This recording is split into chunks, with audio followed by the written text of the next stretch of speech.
بسم اللہ الرحمن الرحیم صلی اللہ علیہ وآلہ وسلم۔ السلام علیکم ورحمۃ اللہ وبرکاتہ۔ اگر ہم پہلی صف میں باجماعت نماز ادا کر رہے ہیں اور ہمارے پیچھے 3-4 صفیں مزید ہیں اور تب نماز کے دوران ہوا یا ریح خارج ہو جاتی ہے تو اس صورت میں ہمیں کیا کرنا چاہیے؟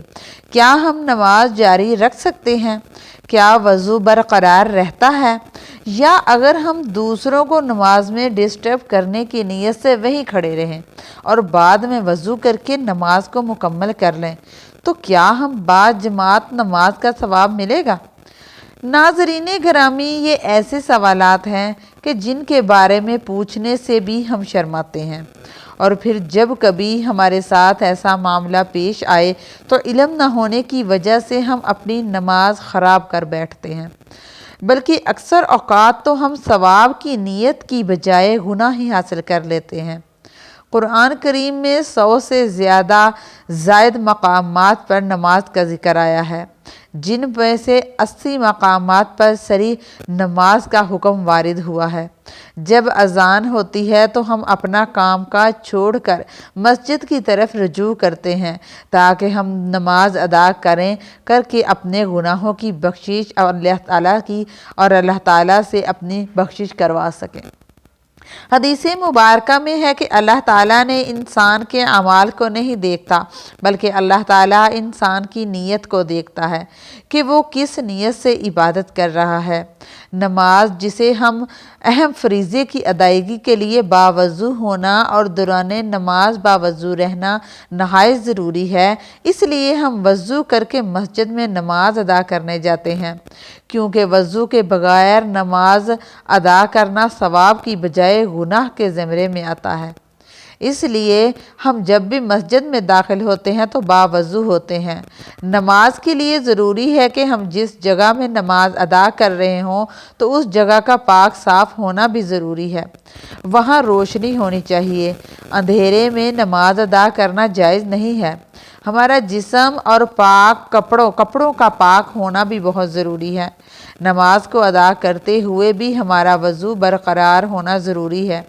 اگر نماز کے دوران ہوا خارج ہو جائے یا جسم کے کسی حصے میں خون بہہ جائے تو ایسی صورت میں ہمارا کیا عمل ہونا چاہیے؟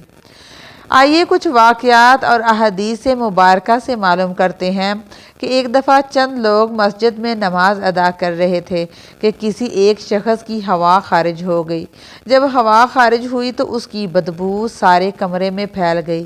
جو لوگ نماز ادا کر رہے تھے سب کو معلوم پڑ گیا کہ اب ہم میں سے کسی نہ کسی بندے کا وضو ٹوٹ گیا ہے، پر ان میں چند بندوں میں سے کسی نے یہ محسوس نہ ہونے دیا کہ وضو کس کا ٹوٹ گیا۔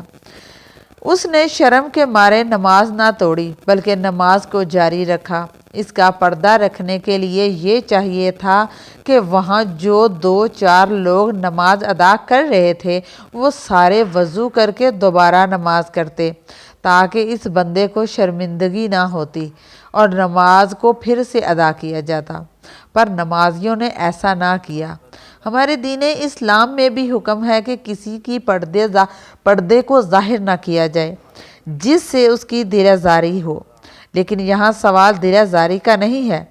جیسا کہ حضرت علی بن طلق رضی اللہ تعالیٰ عنہ سے روایت ہے کہ حضور نبی کریم صلی اللہ علیہ وآلہ وسلم نے فرمایا، جب تم میں سے کسی کی نماز کے اندر ہوا خارج ہو جائے تو چھوڑ کر چلا جائے، وضو کر کے دوبارہ نماز پڑھی جائے۔ اس حدیث مبارکہ سے معلوم ہوا کہ نماز میں وضو ٹوٹ جانے کی صورت میں اپنی جگہ پر کھڑے رہنے کی اجازت نہیں ہے، بلکہ وضو کر کے دوبارہ نماز میں شامل ہونے کی ترغیب دی گئی ہے۔ ایک اور روایت میں آتا ہے کہ حضرت عائشہ صدیقہ رضی اللہ تعالی عنہا کا بیان ہے کہ حضور نبی کریم صلی اللہ علیہ وسلم نے ارشاد فرمایا، جسے نماز میں سے نقصیر یا مزی آ جائے تو وہ لوٹ کر وضو کرے اور جہاں نماز کو چھوڑا تھا وہیں سے شروع کر دے، لیکن اس درمیان میں کلام نہ کرے۔ یہ ابن ماجہ کی حدیث ہے جس کا حوالہ آپ کو دیا گیا ہے، آپ اس کو سرچ بھی کر سکتے ہیں۔ اور حضرت عائشہ صدیقہ رضی اللہ تعالی عنہا سے مروی ہے کہ ایک حدیث مبارکہ میں دوران نماز وضو ٹوٹ جانے کی صورت میں صفوں سے نکل کر جانے کے بارے میں بتایا گیا ہے۔ نبی اکرم صلی اللہ علیہ وآلہ وسلم نے ارشاد فرمایا، اگر کوئی نماز میں بے وضو ہو جائے تو وہ ناک پکڑ کر علیحدہ ہو جائے۔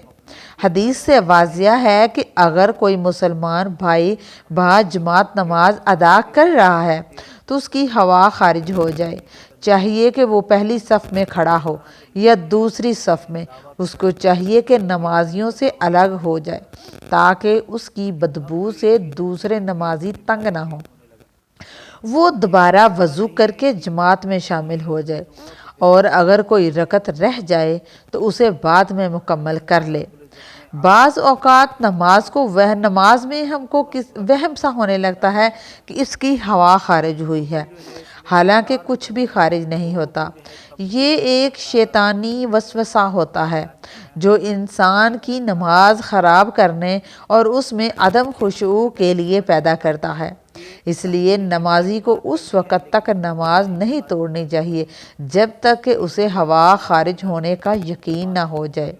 تمیم اپنے 85 سے بیان کرتے ہیں کہ ایک شخص نے رسول کریم صلی اللہ علیہ وآلہ وسلم کے سامنے شکایت کی کہ اسے نماز میں خیال سا آتا ہے کہ اس کی ہوا خارج ہوئی ہے، تو رسول کریم صلی اللہ علیہ وآلہ وسلم نے فرمایا، وہ نماز سے اس وقت تک نہ نکلے یا نماز اس وقت تک مت توڑے جب تک کہ وہ ہوا خارج ہونے کی آواز نہ سنے یا اس کی بدبو نہ پائے۔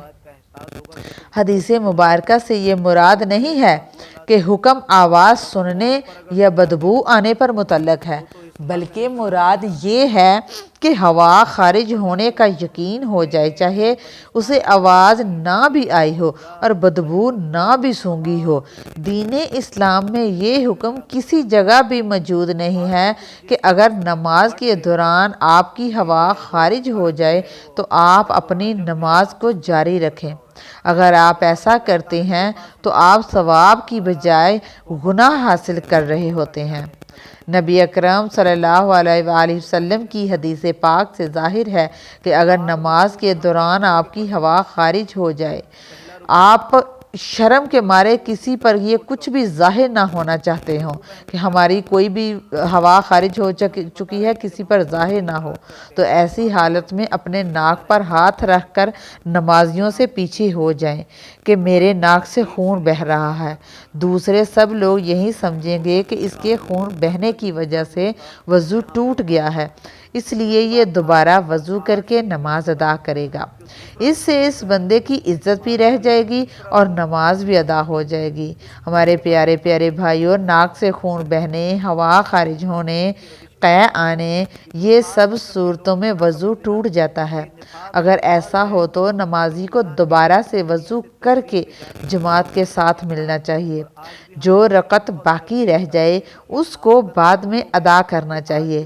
کچھ لوگوں کو یہ بیماری ہوتی ہے کہ ان کی بار بار ہوا خارج ہوتی رہتی ہے، ان کے ناک یا جسم کے کسی حصے سے خون بہتا رہتا ہے، یا شوگر کی وجہ سے پیشاب کے قطرے مسلسل گرتے رہتے ہیں، تو ان لوگوں کے لیے حکم ہے کہ وہ نماز سے پہلے وضو کر کے نماز ادا کریں۔ اگر ابھی وضو کیا ہے اور نماز کے لیے کھڑا نہیں ہوا تو اس کی ہوا خارج ہو گئی ہے یا اس کو قے آ گیا ہے تو پھر وہ دوبارہ سے وضو کر کے نماز کے ساتھ کھڑا ہو جائے۔ اگر ایسا نہیں کرتا تو اس کی نماز قبول نہیں ہوگی۔ یہ بھی یاد رہے کہ اگر اخراج ریح کا تقاضا ہو تو ریح کو بامشقت روک کر نماز مکمل کرنا مکروہ و تحریمی ہے۔ البتہ اگر نماز قضا ہو رہی ہو تو نماز قضا کرنے کی بجائے ریح کو قابو کر کے نماز مکمل کرنا بہتر ہے۔ اللہ کریم سے دعا ہے کہ وہ ہمیں 5 وقت نماز باجماعت اہتمام کرنے کی اور 5 وقت نماز پڑھنے کی توفیق عطا فرمائے باوضو۔ اے اللہ کریم، اس ویڈیو کو دیکھنے والے ہر فرد کی غلطیوں اور کوتاہیوں کو معاف فرما۔ ہم سب کو نبی کریم صلی اللہ علیہ وآلہ وسلم سے بے حد محبت اور ان کا دیدار نصیب فرما دے، آمین۔ اور آپ سے گزارش ہے کہ درود پاک کی تسبیح ہمیشہ کرتے رہا کرے۔